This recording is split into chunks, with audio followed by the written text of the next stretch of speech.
Who are you when no one's watching? Not the version that smiles at coworkers, not the one who posts carefully curated moments online, not even the person your family thinks they know. Who are you in the silence between heartbeats?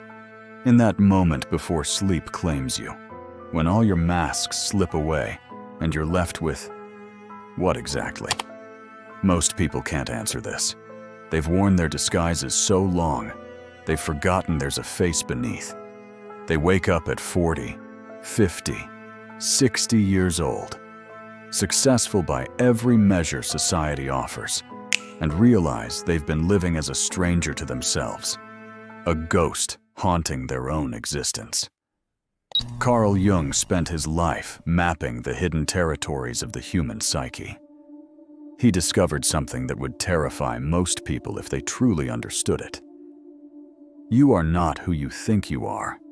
The person you call yourself is largely a construction, a carefully maintained illusion built from other people's expectations, societal demands, and your own desperate need to belong.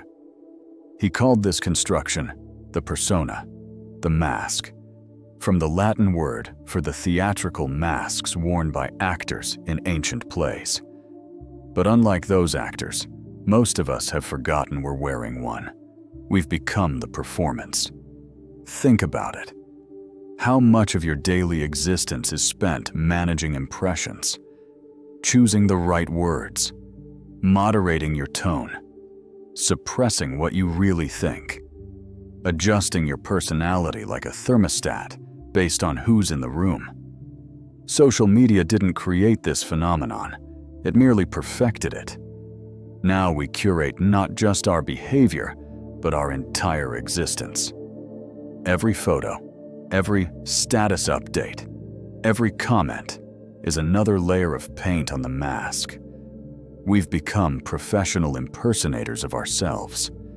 And here's what's truly disturbing. The more perfectly you perform your role, the more lost you become. Success in the eyes of others often means the complete annihilation of your authentic self. But there's something darker still. The part of you that's been buried beneath all these performances doesn't simply disappear. It festers. It grows twisted in the darkness. And eventually, it begins to control you from the shadows. That's what we'll face next. Jung called this buried self the shadow. Everything about yourself you've learned to hide, deny, or despise. Not just your flaws or dark impulses, but often your greatest strengths, your truest desires, your most authentic expressions. A child learns early which parts of themselves are acceptable. Show too much emotion, you're punished. Express the wrong opinion, you're corrected. Want something society says you shouldn't? You learn to bury it so deep you forget it exists. By adulthood, you've become a master editor of your own existence. You've cut away so much of yourself that what remains is barely human. It's a hollowed-out performance, a ghost wearing your face. Consider the successful businessman who secretly dreams of being an artist, but buried that desire because his father called it worthless. Decades later, he sits in his corner office, surrounded by all the symbols of success, feeling utterly empty. He doesn't even remember why. The canvases he never painted haunt him like phantom limbs. He drowns the ache in work, in achievements, in anything that keeps him from facing the artist he murdered.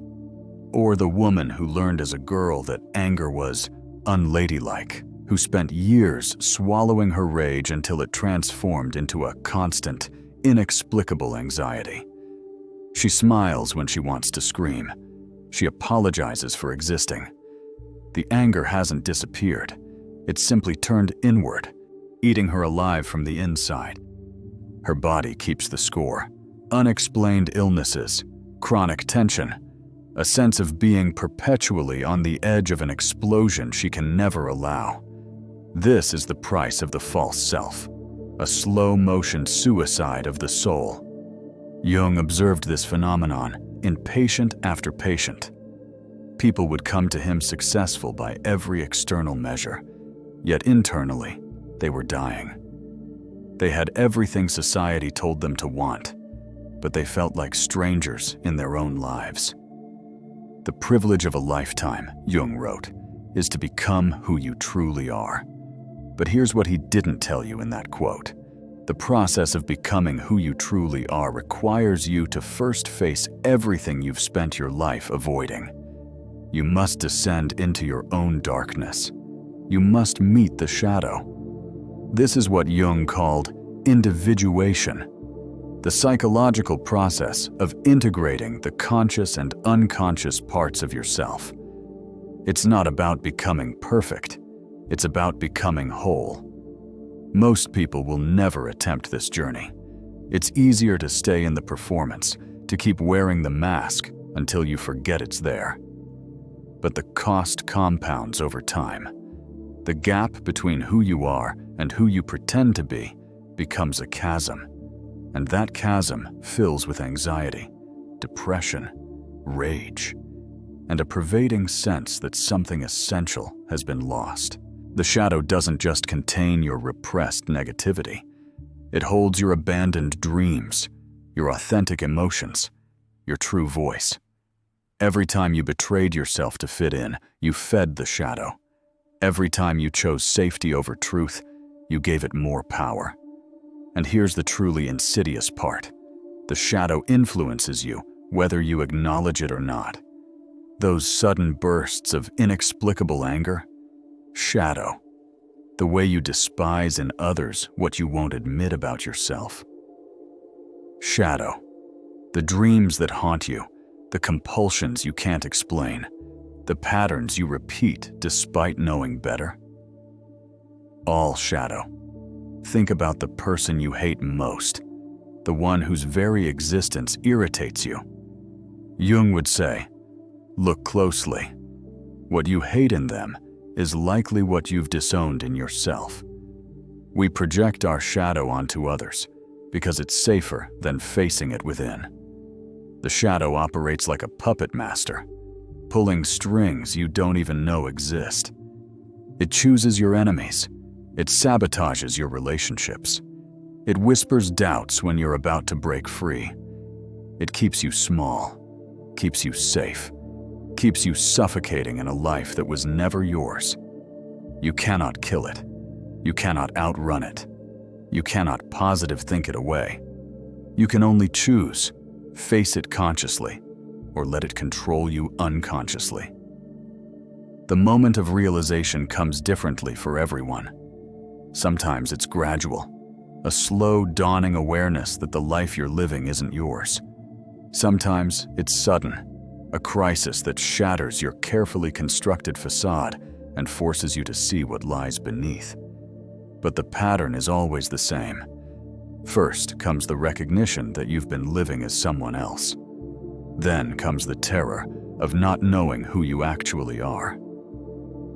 This is the dark night of the soul that every authentic journey requires. You must be willing to stand in the ruins of your false self without immediately constructing a new mask.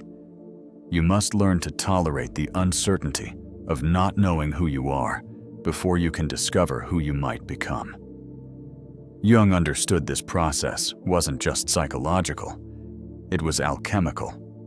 Just as alchemists sought to transform base metals into gold, individuation transforms the raw material of your psyche into something more precious, an authentic self. But unlike the alchemist's fantasy, this transformation requires you to embrace everything you've rejected about yourself. Your weakness becomes part of your strength. Your darkness becomes part of your light. Your wounds become part of your wisdom. The businessman must grieve for the artist he killed. He must feel the decades of creative suppression, the weight of every painting never painted, every story never told. Only then can he begin to create again, not as an escape from his life, but as an integration of all he's become. The woman must feel the decades of suppressed rage. not to become it, but to reclaim the power she gave away every time she smiled instead of speaking her truth. She must learn that her anger, consciously owned, is not destructive, but creative, a force that can set boundaries, demand respect, create change. This isn't about becoming your shadow. It's about ending the civil war within yourself. It's about calling home all the exiled parts of your psyche and learning to live as a complete human being. The paradox is this: only by accepting everything about yourself, including what you consider unacceptable, can you transform. Only by embracing your darkness can you find your true light. Only by descending into your own depths can you rise as who you truly are. In the end, finding your true self isn't about discovering some fixed identity hidden within you. It's about ending the performance. It's about removing the mask, even when, especially when, you're terrified of what lies beneath. The true self isn't perfect. It's not even particularly pleasant by society's standards. It's raw, contradictory, often inconvenient. It has desires that don't fit neatly into acceptable categories. It has thoughts that would scandalize. It feels things intensely and without apology. But it's real. And in a world of performances, reality is revolutionary. Jung knew that most people would choose the mask. It's safer. It's rewarded. It keeps you belonging, even as it keeps you dying inside. But for those brave enough to attempt the journey inward, he left a map. Not to a destination, but to a process. A lifelong practice of meeting yourself honestly, integrating your shadow, and living from a place of wholeness rather than fragmentation. The question isn't whether you have a false self. You do. We all do. The question is whether you'll spend your life perfecting the performance or risk everything to discover who you really are beneath it. In the silence between heartbeats, in that moment before sleep claims you, when all your masks slip away, who remains?